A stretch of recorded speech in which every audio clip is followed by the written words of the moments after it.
ici. Et on va partager un petit passage. Et on va juste expliquer un peu pour que chacun comprenne l'essentiel et puisse l'appliquer à sa vie. Alléluia. Matthieu chapitre 11, verset 12. Matthieu chapitre 11, verset 12. Matthieu 11, verset 12. Oui. Depuis le temps de Jean-Baptiste jusqu'à présent, le royaume des cieux est forcé. Le royaume des cieux est forcé. Et ce sont les violents qui s'en emparent. Alléluia. Amen. On va s'arrêter là pour l'instant. Le Seigneur dit depuis Jean-Baptiste, depuis sa venue, depuis le passage de Jean-Baptiste sur la terre jusqu'à aujourd'hui, le royaume des cieux est forcé. Amen.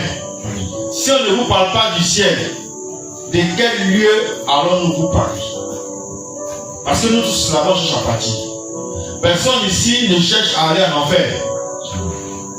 Mais tous cherchons à aller au ciel. Alléluia. Donc si on ne vous parle pas du ciel, si on ne vous parle pas du royaume de Dieu, de quel sujet allons-nous vous parler? Alléluia.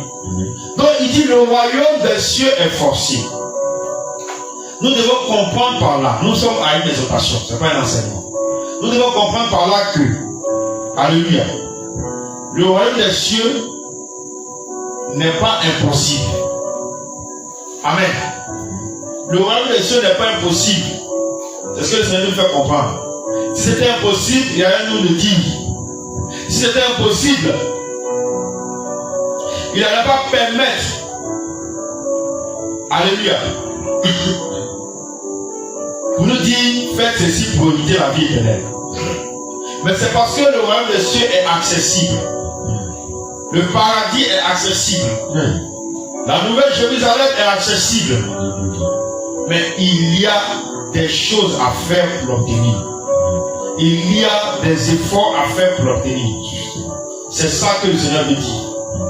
Il dit le royaume des cieux est forcé et ce sont les violents qui s'en emparent. Alléluia. Le violent c'est qui? Ce n'est pas celui-là qui pratique le karaté, qui fait la musculature ou qui est dans les sports de combat. C'est pas lui le violent. Le violent ce n'est pas celui-là qui, lorsqu'on lui dit hey, en même temps lui il lance les coups de poing, il lance les coups de pied. Alléluia. Le violent c'est pas lui-là qui condamne. Il dit toi, comme tu n'es pas comme moi, allez en enfer. Non. Alléluia. Il dit c'est pour les violents. Les violents s'en emparent. Ce qui veut dire que tout le monde veut s'emparer du royaume. C'est ça que nous devons comprendre d'abord. Tout le monde veut s'emparer du royaume. Tout le monde veut entrer au ciel. Mais il y a une seule voie. C'est comme un trésor qu'ils ont accroché à un arbre. Et on dit, tout le monde n'a qu'à venir se servir ou prendre le trésor. Vous allez voir qu'il y aura une bousculade. Les gens vont se bousculer pour venir prendre le trésor. D'autres vont se marcher dessus. Il y aura même des morts d'hommes. Alléluia. Parce qu'en voulant partir l'autre, dès que tu tombes, les autres marchent doivent pour avancer, on s'en fout. Amen. Donc ce sont les violents, ceux qui vont pouvoir atteindre l'arbre, qui pourront s'emparer du trésor. C'est pourquoi il dit le royaume des cieux est un trésor caché. Il est caché dans un champ. Celui qui trouve ce trésor-là, il vend tous ses biens et puis il vient acheter le champ. Alléluia. Mais quand le Seigneur dit vend tous ses biens, c'est quoi? C'est tout abandonner, se dépouiller du péché, se dépouiller du mal, abandonner tout ce que le Seigneur n'aime pas et qui n'est pas conforme à sa parole. c'est ça, aller vendre ses biens. C'est-à-dire que les choses du monde n'ont plus de valeur devant toi. Tu les regardes comme la boue. Tu les regardes comme quelque chose d'inutile, de pas précieux pour toi. C'est ça, aller vendre ses biens et tu vas maintenant acheter le champ dans lequel se trouve ce trésor. Et ce trésor, c'est le royaume des cieux. Donc quand tu fais ce sacrifice de tout abandonner, quand tu fais ce sacrifice de tout laisser, alors c'est à ce moment-là que tu commences maintenant à marcher conformément au Seigneur. Tu commences à marcher conformément à sa parole. Tu commences à faire ce qui lui plaît. C'est ainsi que tu obtiens le royaume des cieux. C'est ça le royaume des cieux, un trésor caché. Beaucoup ne trouvent pas ce royaume. La preuve, nous sommes nombreux sur la terre à s'appeler chrétiens. Mais beaucoup ne trouvent pas ce royaume, ne trouvent pas ce trésor caché. Et ce trésor caché, c'est la sainte doctrine.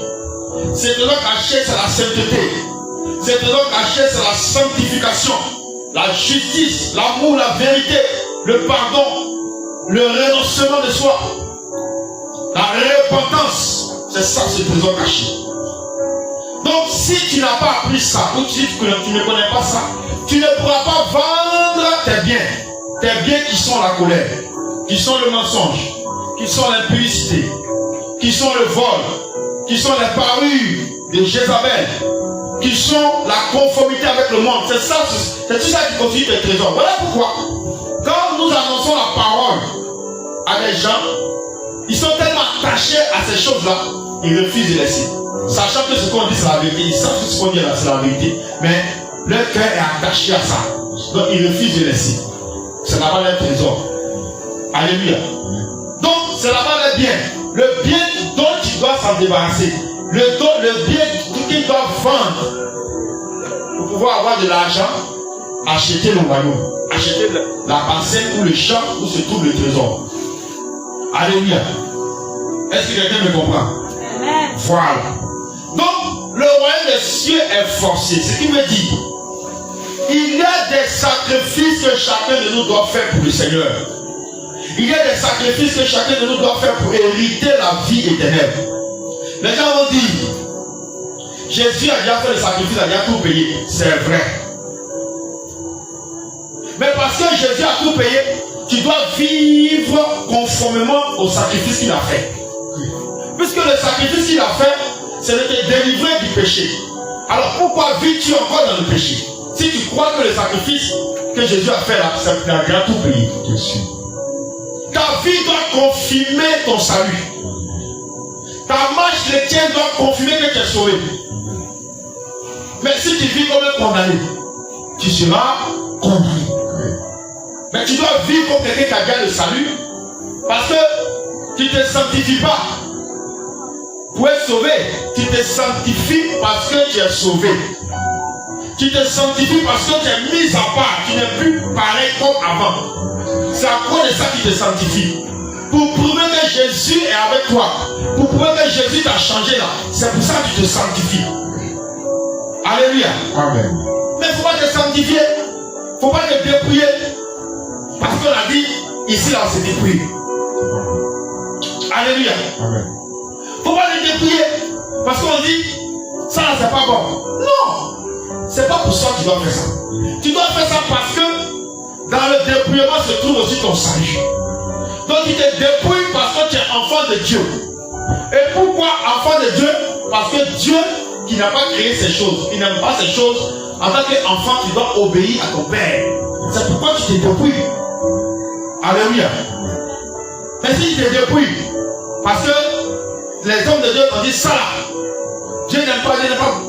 Tu as dit d'accord, pour faire plaisir aux gens, tu as te dépouillé, mais dans ton cœur, quand tu vois les gens en bijoux, tu convoites encore. Tu as envie pour l'enfer. Quand tu vois les choses du monde, tu convoites encore. Tu vois tes amis, ou tu vois tes frères, tes soeurs, dans les choses du monde, dans la vie d'avant, ça te rappelle encore certaines choses. Ça dit ton cœur veut tourner un peu là-bas. Ça dit que tu as la nostalgie. Tu n'es pas encore sauvé. Alléluia.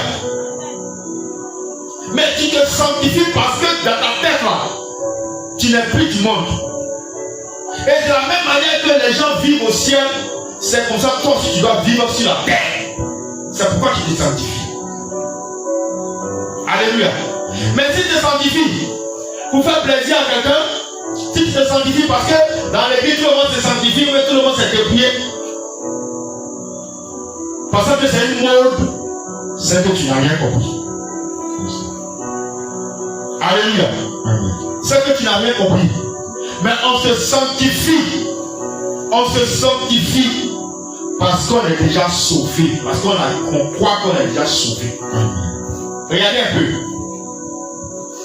L'Américain ne va pas marcher dans la même mentalité que, je prends un exemple, un Soudanais ou un Somalien ou même un Ivoirien.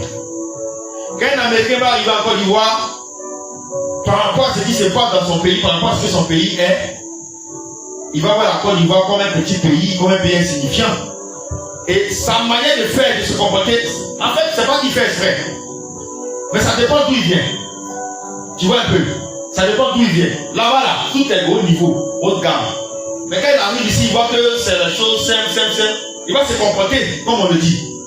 Il aura un comportement de supériorité par rapport à toi, l'Ivoirien. Amen. Donc toi aussi, comme tu connais ta position dans le Seigneur, ta manière de marcher doit être différente de celle du païen qui ne connaît pas sa position. Parce que toi, tu es enfant de Dieu et citoyen du ciel. Donc ta manière de marcher désormais doit être différente de ce que les païens font. Alléluia. Est-ce que tu as compris un peu? Si on est aussi dans la nationalité américaine, tu as gonflé le poule. Ah, moi je suis américain. Hein? Voilà. Avant notre affaire d'américain, il ne faut pas jouer avec ça. Ou bien si on te dit que tu as la nationalité russe, ou bien la nationalité française, ou la nationalité allemande, pardon, tu vas te voir comme ça. Voilà, seulement moi je suis allemand, hein. L'Allemagne a peu tout. Voilà. C'est pas ça? Mais moi si voyons, c'est pas la bonne chose. Gloire à Jésus. Donc c'est comme ça. Mais toi tu es du ciel et puis tu te mets au niveau de celui qui est en bas. C'est-à-dire que celui qui est de l'enfer, des ténèbres. Alléluia. Non. Chrétien, il faut que ta mentalité change. J'ai toujours dit ici et je répète. Tant que ta mentalité n'a pas changé, tu ne peux pas changer. Parce que chacun vit en fonction de sa mentalité. Alléluia. Vous allez voir un ministre. Allez dans Gabadon, allez pour là-bas, un ministre. Un simple ministre, hein. Il peut faire ça. Avec ses voitures, ses gars de corps, il peut. Hein? Il ne peut pas faire ça. Même si là, on dit, il est simple, comment il ne peut pas s'asseoir. Il va forcément envoyer quelqu'un, acheter son gars, lui envoyer, même faire le marché, puis on va faire ça couler à la maison. Alléluia. Mais toi, tu es supérieur là. Tu vas faire quoi dans la gomme sans sang? Tu vas faire quoi dans la poule là-bas? Pourquoi on te trouve encore dans certaines choses qui normalement ne doivent pas être dans ta vie? Alléluia. Le royaume des cieux est forcé. Donc, c'est l'effort et le sacrifice que chacun va faire sur lui-même en essayant de se conformer à la volonté de Dieu, en essayant de se conformer à la parole. C'est ça que Dieu appelle s'efforcer là. Tu forces. Parce que pendant que tu es en train de te sanctifier, pendant que tu essaies de t'améliorer, la chair combat ça. La chair va te dire non, il faut faire ça. La chair va t'amener ici. La chair va te proposer des choses. C'est là le combat. C'est là où on dit s'efforcer. Parce que tu dois tout faire pour dominer. Tu dois tout faire pour vaincre. Tu dois tout faire pour anéantir. Tu dois tout faire pour balayer. Le royaume des cieux est forcé. Et ce sont les violents qui sont là-bas. Qui sont les violents? Le violent, c'est celui-là, de manière radicale. Je vais casser un peu. De manière carrée. Il met la parole de Dieu en pratique. Lorsque nous sommes convertis au départ, c'est comme ça que nous l'avons surnommé dans notre famille. On dit, moi, c'est trop carré. Les messages qu'il donne là, c'est trop dur. Et ça là, non. C'est trop dur, c'est trop carré. Ça dit que quand il veut proposer quelque chose, ça ne va pas avec la parole de Dieu, c'est pas lui. Donc ça fait qu'ils m'ont classé. Alléluia. Mais en faisant ça, ils sont dans des grands témoignages qui sont dessus du ciel. Alléluia. Au départ, je n'avais pas compris, il y avait un peu des personnes qui ont dit, mais comment ces personnes ont levé leur bien, je leur donne ce qu'ils aiment bien, et puis ils refusent. Après, ça m'a dit, faut arrêter ta folie, hein. J'ai dit, ciel, donc comme eux, là, leurs œuvres, c'est pas la même chose comme pour moi, c'est pourquoi ils te rejettent. Il dit, ah, gloire à Jésus. Et dit qu'aujourd'hui, il y a certains qui ont peur même de m'approcher, ils disent que non, quand tu arrives chez moi, tu as vu côté ça, tu as vu côté ça. Donc tous ceux qui viennent ici, les gens, on t'a mis contre le bout. Donc tu as compris, non? Et puis tu as fait. Alléluia. Donc ta manière de faire doit être différente de ce que le monde fait, de ce que les autres font. Parce que tu n'es pas de ce monde. Tu es citoyen du royaume. Ta carte d'identité, c'est marqué dessus citoyen du ciel. Est-ce que tu sais ça? Donc ta mentalité doit changer. Parce que tant que ça ne change pas, c'est en cela qu'on va te retrouver encore dans ces choses. Les choses dans lesquelles on ne va pas te retrouver. Alléluia. Donc le violent, c'est celui qui essaie, malgré la séduction de ce monde actuel, malgré tout ce que le monde peut proposer, il est radical, droit dans ses portes, imperturbable, inébranlable devant la parole de Dieu. Lui, c'est Jésus ou rien. La parole de Dieu ou rien. Il n'y a pas quelque chose qui va venir du ciel. C'est ça le violent. Mais violent, tu vas le voir. Aujourd'hui, il a pu parler un peu, puis demain, c'est sûr, chef, il n'y a personne. Puis il frappe dedans. Après, il se cache. Seigneur, pardonne-moi. Demain encore, il est sanctifié pour 1 mois. 4 mois, il est impur. 2 mois, il est sanctifié. 25 mois, il est impur. Alléluia. Toi, tu es un candidat déclaré pour l'enfer. Officiellement. Non. Jésus veut, depuis le moment où il nous a appelés, que notre transformation aille progressivement, aille de manière ascendante. Mais les gens de transformation, ça devient pire. Alléluia. Il connaît la sainte doctrine, mais ça devient pire. Gloire à Jésus. Donc ce que le Seigneur veut, c'est que notre transformation, depuis le premier jour, nous avons cru, il enlève ça. Il enlève ça, on avance, il enlève, on avance, il enlève, on avance, il enlève, il enlève, il enlève, il enlève, il enlève, jusqu'au jour où lui-même te trouve digne. Quand il voit qu'il n'y a plus rien, alors il vient t'enlever. C'est ça que la mort vit. Un chrétien ne meurt jamais avant le temps que Dieu a fixé. Si tu es mort avant ton temps, tu ne peux pas rentrer au ciel. Si un sorcier t'a tué, tu ne vas pas au ciel. Alléluia. Si les mystiques, les satanistes t'ont tué, tu ne peux pas voir Jésus. Sinon, comment ils veulent te tuer? Si tu es enfant de Dieu. On peut toucher un enfant de Dieu, mais si tu as touché, c'est qu'il y a une faille quelque part. C'est ce péché-là qui t'empêche d'aller. Alléluia. Voilà. C'est pourquoi il dit que tu ne peux pas rentrer. Gloire à Jésus. Maintenant, il y a des cas où le Seigneur lui-même te livre au bourreau. C'est-à-dire ton temps arrivé. Il y a plusieurs morts. Vous avez vu les apôtres. Voilà. Paul, par exemple, a été décapité. Décapité, c'est-à-dire qu'ils ont coupé sa tête. Ça a voulu mettre des ballons à Rome. Ça, c'est la mort que Dieu a choisie pour lui pour qu'il aille ici. Donc, les personnes que comme tu es chrétien, tu vas te bouger ton lit douillet et puis la mort vient te partir. Non. On peut te lapider comme Étienne. Tu vas mourir, tu vas aussi. Étienne, c'était son temps. C'est pourquoi il est mort. Donc, il faut t'apprêter. Quand on va voir ça, on dit le diable, c'est.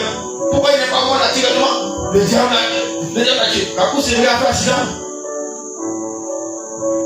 Le grand homme de Dieu, il a fait accident, non? On dit sur la route ici. Hein? En allant à Divo là. Tu as dit que c'est un sorcier? Sorcier à cœur de le toucher. Alléluia. Donc Dieu a choisi la mort par laquelle, et avant que ça n'arrive, Dieu lui avait révélé que voici comment tu vas mourir. Amen. Moi, le Seigneur m'a fait la grâce de connaître moi déjà. Alléluia. Donc le ça arrive, on va dire c'est sorcier. Amen. Voilà. Si en tout cas, si tu vas avant moi, c'est ça. Mais si il va avant toi, alléluia. Si tu me demandes, si tu nous demandes à la maison, c'est ça. Mais si ils vous demandent à la maison, sachez que c'est ça. Même s'ils ont pris caillou pour prendre ma tête patte, commencer à prendre tam-tam, chanter, faire quoi pour vous manger, il m'avait. Il rentre à la maison. Alléluia. Est-ce que vous avez compris? C'est le corps là qui est gâté. À peine ma tête est écrasée là, mon âme est sortie, c'est fini. Il ne fait plus rien à ça. Je suis parti. La chair, quand tu vas voir Caillou venir, la chair fait ton cœur coupé. Mais laisse-toi faire. Alléluia. Dis avec moi, laisse-toi faire. Même si on te jette du haut du d'un immeuble, laisse-toi faire. Faut dire laisse-toi faire. Tu ne comprends pas, hein? T'as tu veux mourir du genre, tu dois dire que tu es mort. Non. Faut oublier ça. Dans l'évangélisation, pourtant on peut sortir là. Ton salut. Yo, c'est pas mieux. Tu meurs comme ça, tu vas au ciel que tu es mort naturellement, puis aller. Alléluia. Donc, ça dépend du type de mort que Dieu, de sa propre volonté, va choisir pour toi. Il faut demander à Dieu. Pour moi, c'est comment? De la même manière, tu demandes ton nom dans les livres de vie là. Ça, j'insiste dessus. Amen.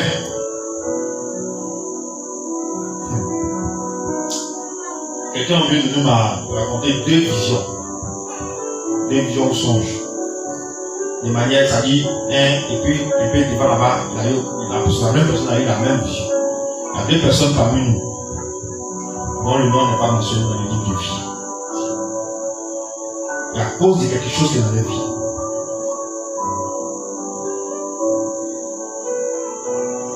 Si le Seigneur nous donne la force, on va approcher cette personne dans le cycle.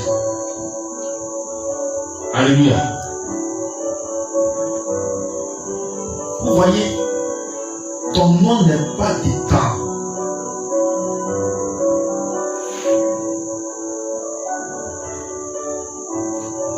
Qu'est-ce qui ne va pas encore? Qu'est-ce que tu caches?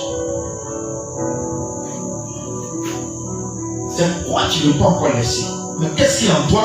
Peut-être que tu ne sais pas. Priez ça là, n'abandonnez jamais. Je peux dire que c'est le meilleur conseil que je peux vous donner. Depuis on se connaît. Demandez votre position devant le Seigneur. Si le Seigneur te dit c'est pas comme ça, tu sais comment faire pour corriger. En son temps, en 2018, quand nous étions, le Seigneur a dévoilé, avant qu'il dévoile l'argent des ténèbres là. Donc vous savez l'histoire. J'étais avec mon frère Jean, l'apôtre Jean Teki. Et on lui a posé la question. Quand il nous a révélé notre statut par rapport au ciel, il y avait deux sœurs avec nous, avec qui on priait fortement. C'est là la fin des prophéties, il nous a tellement trompé qu'il a pris engagement pour dire moi, il va plus dans ça encore. Quand il dit dans ça, ça dit quoi? Il ne veut plus nous laisser tromper aussi facilement. Alléluia. Donc on a demandé pendant que le Seigneur était dans le corps de la personne. Parce que la première fois le Seigneur est descendu, on était dans les manger. C'était un vendredi où on avait chaque vendredi nuit de guerrier. On commence de 23h, mais souvent de minuit jusqu'à 4h, 5h du matin. Prière sortie. Chaque vendredi pendant combien de mois? Donc c'est comme ça que après les mangeants, on se préparait pour aller au temple pour prier. Le Seigneur descend. Pourquoi les amis, nous on a pris ça, on a vu la personne, on a pris ça pour amusement. La personne vient comme ça. On est au bout. Il dit, mais ça quel problème? Il vient comme ça. Il dit, je vais détruire la terre, le péché est créé. Tu peux descendre ici, lui. Imagine là. C'est devenu une vacuole dans ta bouche. Pliez genoux à terre comme ça, prosternez. Seigneur, nous voici. Il dit, ce n'est pas devant votre frère que vous prosternez devant moi. Ça parle. Non, ça fait peur. La présence dit. Si Dieu veut descendre dans sa présence réelle, bien aimé. C'est pourquoi les gens disent dans la Bible, j'ai vu Dieu, il va mourir. Alléluia. Si Dieu veut descendre dans sa forme réelle, personne ne peut supporter. Mais la manière avec laquelle il descend, avec colère, il dit le péché a rempli la terre, je vais détruire la terre. Laissez la nourriture face contre terre, prosterner devant lui. Donc, le Seigneur, maintenant, on a posé la question. Là, c'est un autre jour. On a posé la question. Les deux là, c'est comment? Il est là, on a faut profiter. Voilà, toutes sortes de questions. Nos enfants, comment se marier, tout ça là, mon cher. C'est un peu dedans. Il dit, voilà. Si ça vous posez déjà des questions, vous m'avez dit ça. Il nous a mis en garde, il n'est pas là pour ça. Tu vas être dans la toilette ou tu as peut-être qu'elle a vu, ça c'est quoi? Alléluia. Donc, on a posé la question. Les deux sœurs là, c'est comment? Il y a une, il dit que l'ange qui va écrire est très loin du livre, très loin. C'est l'agent des ténèbres. L'ange est très loin, voilà, c'est nous. L'ange est très loin du livre. La deuxième, il dit l'ange a le stylo, mais il y a des efforts encore à faire pour qu'il écrive. Alléluia. C'est pas facile. Le royaume des cieux est forcé. Il faut connaître ta position. Même moi-même, souvent, je continue de demander. C'est pourquoi je connais. Je continue de demander, est-ce que c'est une même chose? Mais ça a changé. On ne sait jamais. Tu peux tomber là et puis tu ne sais pas. Alléluia. Donc moi-même, je continue de demander. Seigneur, c'est pas moi. Alléluia. C'est parce qu'il t'a dit. Mais que tu connais, tu vas dire que c'est fini ou bien non. Quand il dit ça, c'est pas dit que mon nom dit que c'est pas dedans. Il dit oui, c'est pas dit ça. Tu as commencé à imaginer en même temps, commencer à te faire des films. Tu n'auras même pas eu un indice même. Il faut chercher pour toi. Alléluia. Donc il dit deux personnes ici, deux fois. La première fois c'était la première personne. La deuxième fois, la première personne était dedans, plus la deuxième. Leur nom n'est pas inscrit au titre. Ils sont ici au milieu. Alléluia. Vraiment, nous devons veiller. Le royaume des cieux est forcé. Le Seigneur aussi nous a révélé pour un membre de l'église. Quand il dit un, c'est pas garçon, c'est pas femme. Un membre de l'église. Alléluia. Dont le nom est inscrit. C'est à cette personne, il dit bien cette personne, ça peut être femme ou garçon. C'est à cette personne de continuer à faire des efforts. Alléluia. Ça, c'est ce que nous savons. Et ce que nous ne savons pas. C'est lui doit veiller, les gens dorment dans la salle. Amen. Donc, le royaume des cieux est forcé. Et chaque jour, nous devons travailler à notre salut. Avec crainte et tremblement. Alléluia. Gloire à Jésus. Lorsque le serviteur s'approche de vous, veuillez être intelligent. Et comprendre que tout ça, c'est pour l'œuvre du Seigneur. Amen. Je crois que dans l'ordre de l'église, cela a été mentionné. Le dimanche, ça sera lu devant tout le monde. Alléluia. Donc, étant donné que nous devons lutter, nous devons nous battre, nous devons faire des sacrifices pour obtenir le ciel, alors chacun de nous ne doit pas jouer. Que dit le Seigneur au verset 20? Les reproches que vous allez voir ici, que le Seigneur fait, remplaçons ces lieux par nous-mêmes, notre monde. Allons-y. Au verset 20. Alors il s'est mis à faire des reproches aux villes dans lesquelles... Le Seigneur s'est mis à faire des reproches aux villes dans lesquelles avaient eu lieu la plupart de ces miracles, parce qu'elles ne s'étaient pas repenties. Donc quand le Seigneur dit que les villes où avaient eu lieu la plupart de ces miracles, c'est nous. Alléluia. Amen. Le premier miracle que Dieu a fait dans notre vie, c'est notre transformation. Quand tu viens encore, il n'a qu'à pousser troisième pied, là c'est qu'il a fait le miracle. Alléluia. Tu as coup de taille, il n'a qu'à te faire grandir, là il a fait le miracle. Mais tu es grand de taille, il n'a qu'à te faire court, il a fait le miracle. Tu es mince, il n'a qu'à te faire grosse, ou bien en forme, pour savoir qu'il a fait le miracle. Le premier miracle, c'est la transformation de ta vie, parce que tu n'étais pas comme ça. Si chacun montrait ses photos d'avant, tu regardes comme ça, tu regardes comme ça, mais c'est pas la même personne. Et ça, c'est le premier miracle du Seigneur. Donc, malgré ça, les gens ne sont pas encore repentis. Repentis là, c'est quoi? C'est pas côté s'emballer avec drap, de la tête aux pieds, venir à l'église, c'est ça on dit si tu t'es repenti. Le repenti, c'est dans le comportement, la vie de tous les jours. C'est ça la repentance. La repentance veut dire changement de vie.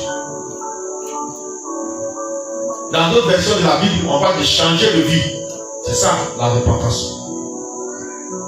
Donc, malgré le miracle que tu as fait dans ta vie, tu n'es pas encore repenti.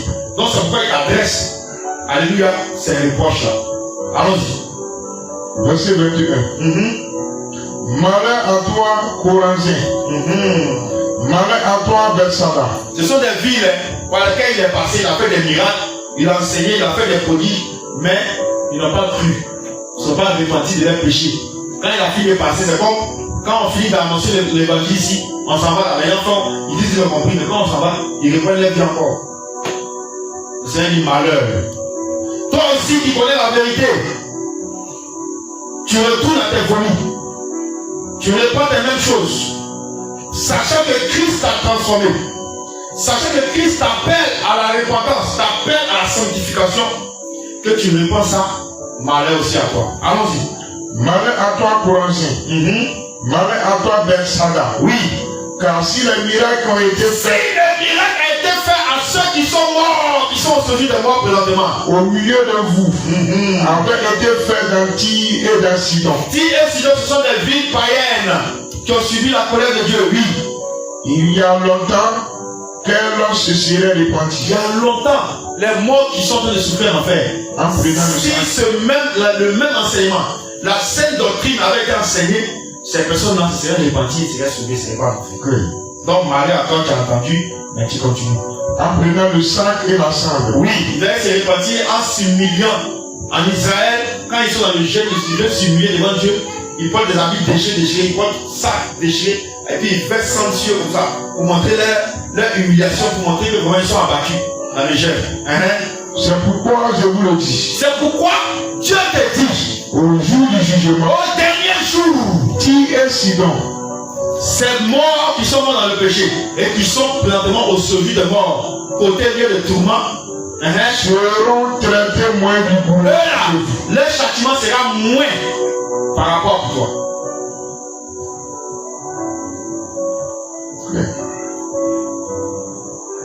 Tu as compris ce que j'ai dit? Parce que des gens disent, mon pasteur m'a pas enseigné, ils sont là en affaire. Ils m'ont pas dit ça, je n'ai jamais entendu ça. Et c'est vrai, ils n'ont jamais entendu. Mais ce n'est pas une raison. Parce que le salaire du péché, c'est la mort. Il demande seulement une seule seconde sur la terre pour entendre ce message se répartir. Mais toi, on t'a annoncé ce message, on t'enseigne chaque jour, mais tu ne vas pas te repentir. Au jour du jugement, ces personnes-là seront traitées comme rois, seront traitées mieux, c'est-à-dire moins rigoureusement. Leur châtiment là, ça ne sera pas trop sévère par rapport à toi. Continue. Et toi, Capernaum, c'est une autre ville encore, une autre ville qui fait bordure à la mer, le lac de Tibériade. Seras-tu élevé jusqu'au ciel? Il dit, toi, est-ce que tu peux être élevé jusqu'au ciel? Non. Jamais. Tu seras abaissé jusqu'au séjour de mort. Tu seras abaissé jusqu'au séjour de mort. Car si les miracles ont été Si les miracles, les enseignements, la sainte doctrine qui a été fait, qui a été donné, avait été donné à ceux qui crient en le enfermement. milieu de toi avait été fait dans Sodome, Sodome et Gomorrhe. elle subsisterait encore aujourd'hui. Si Dieu avait envoyé quelqu'un pour aller annoncer à Sodome et Gomorrhe que repentez-vous, Dieu va frapper Sodome et Gomorrhe, ils allaient se repentir. Okay.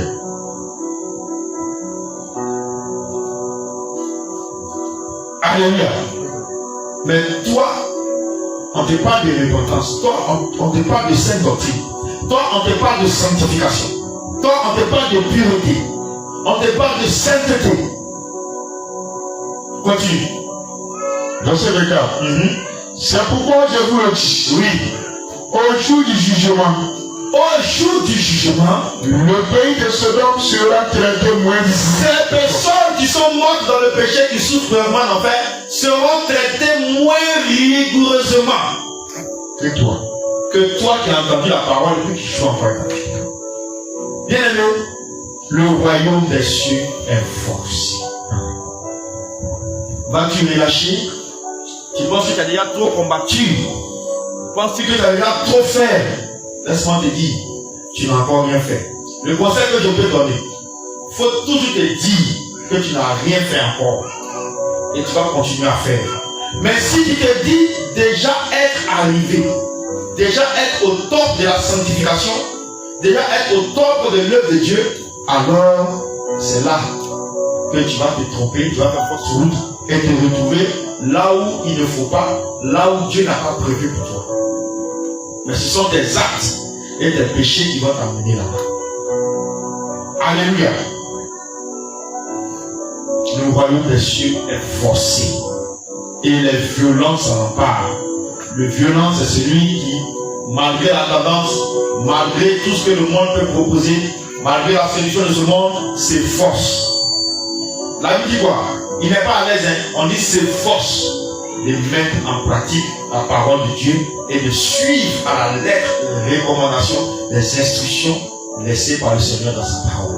C'est lui le violent et c'est lui qui obtient le royaume. Mais ce n'est pas lui qui s'assoit, ce n'est pas lui qui se sanctifie pour un temps et qui retourne dans ses péchés pour d'autres temps. Mais c'est celui qui reste constant, c'est celui qui demeure ferme, c'est celui-là même qui n'abandonne pas mais qui reste. C'est-à-dire celui-là, depuis le premier jour où on l'a connu chrétien, jusqu'à aujourd'hui, quand on le regarde, rien n'a changé, c'est la même chose. C'est lui le vivant.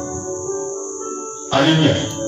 Mais si on t'a connu zélé avant, on t'a connu pur avant, on t'a connu saint avant, et puis des mois après, des années après, encore on te regarde encore, tu as changé complètement dans le mauvais sens de l'ennemi, puis tu n'es pas violent.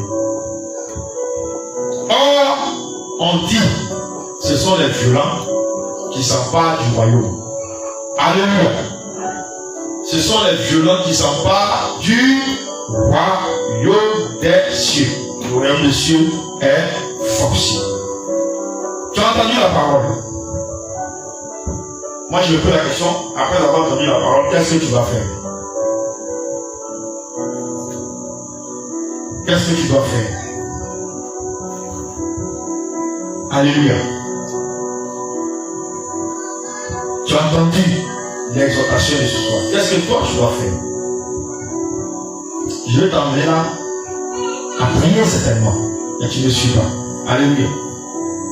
Après avoir entendu ces choses, la Bible dit que les hommes eurent le cœur vivant touché. Et il posait la question à Pierre, oh frère, ce que tu as dit là, c'est tellement fort, qu'est-ce qu'on doit faire? Et Pierre leur dit, répandez-vous et que chacun vienne au baptême au nom de Jésus et va recevoir le Saint-Esprit pour l'aider à marcher. Alléluia.